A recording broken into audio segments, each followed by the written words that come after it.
आज की कहानी है नींबू का अचार। रीना मर्तमान से नींबू का अचार निकाल रही थी और लूसी दरवाजे की चीरी से मसालेदार नींबू की फांके देखकर अपनी जीभ लपलपा रही थी। रीना ने एक प्लास्टिक के चम्मच से नींबू के अचार की 2 फांके निकाली और अपनी प्लेट में परांठे के साथ रख दी। लूसी के मुंह में पानी आ गया। तभी रीना की मम्मी ने उसे आवाज दी और रीना उनकी बात सुनने के लिए ड्राइंग रूम की ओर भागी। बस फिर क्या था, लूसी की तो जैसे मुंह मांगी मुराद पूरी हो गई। आखिर आज उसे अचार चखने का मौका मिल ही गया था। वह दबे पांव रसोई घर के अंदर गई और जैसे ही अचार के पास पहुंची, वहां रीना आ गई। रीना उसे देखकर गुस्से से चिल्लाई। लूसी सर पर पैर रखकर वहां से भाग निकली, पर अचार उसकी नजरों से पल भर के लिए भी ओझल नहीं हो रहा था। अब तो लूसी को सपने में भी दूध और मलाई की जगह नींबू के अचार दिखाई देता था। जब भी रीना खाना खाने बैठती तो लूसी जाकर उसके पैरों के पास बैठ जाती कि शायद कभी रीना उसको भी थोड़ा सा नींबू का अचार दे दे।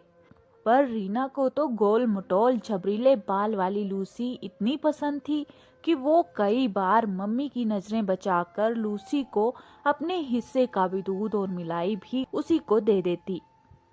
भला उसे क्या पता था कि लूसी का मन नींबू के अचार में अटका हुआ है।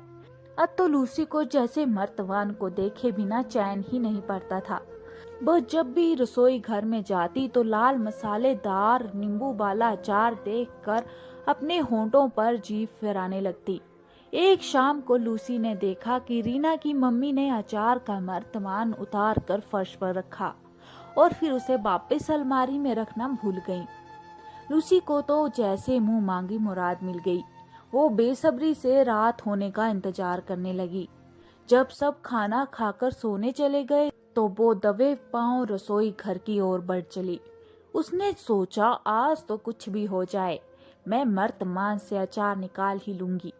पर वो जैसे ही रसोई घर के अंदर पहुंची, वहां पर उसने एक आदमी को देखा जो खिड़की के रास्ते से घर के अंदर घुस रहा था। लूसी डर के मारे कांपने लगी और चुपचाप एक कोने में दुबक गई। तभी उस आदमी ने टॉर्च जलाई। धीरे धीरे सभी बर्तन अपने थैले में रखने लगा।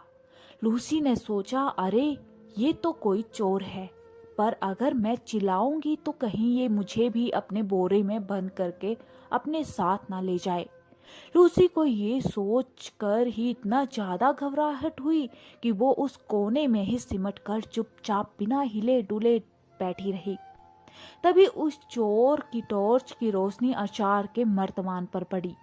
लाल मसालेदार नींबू का अचार देखते ही लूसी के मुंह में पानी आ गया।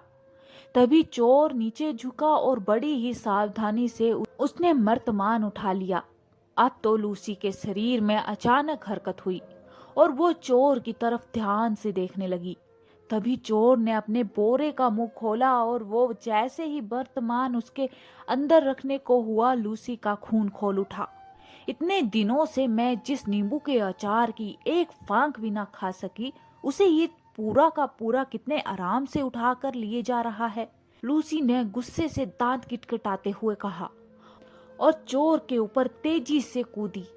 चोर इस अत्यप्रत्याशित हमले से बहुत घबरा गया और मर्तमान के साथ ही वो जमीन पर गिर पड़ा।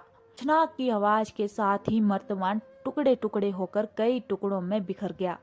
लूसी ने आप देखा ना ताप और चोर को नोचने और काटने लगी। चोर दर्द के मारे जोर जोर से चीखते हुए उसे हटाने की कोशिश कर रहा था, पर लूसी ने तो चोर का मुंह अपने नुकीले नाखूनों से बुरी तरह से नोच डाला था।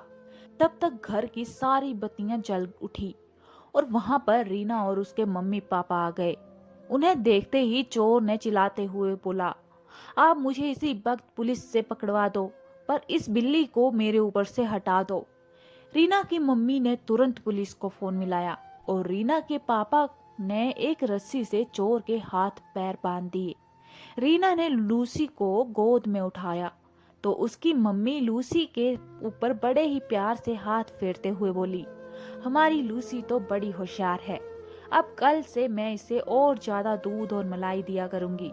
रीना ने प्यार से लूसी को चूम लिया और कमरे में लेकर जाने लगी।